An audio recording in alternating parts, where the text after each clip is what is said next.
Саламатсыздарбы, кутман күнүңүздөр менен. Бүгүн биз Панфилов паркына келдик.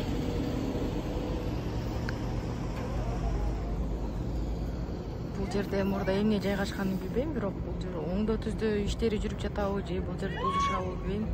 Ушундай кылып коюшту. Менимче сыртын жасайт окшойт, э?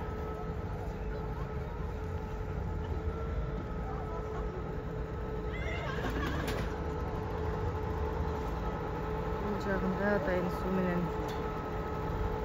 бул жакты жууп атат.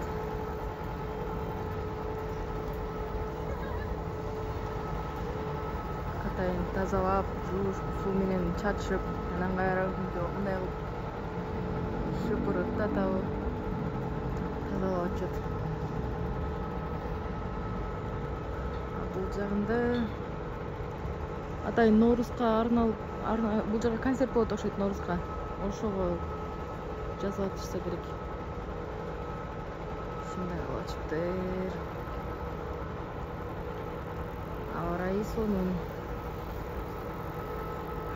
Баардыгы ойноп күлүп сейилдеп жүрүшөт.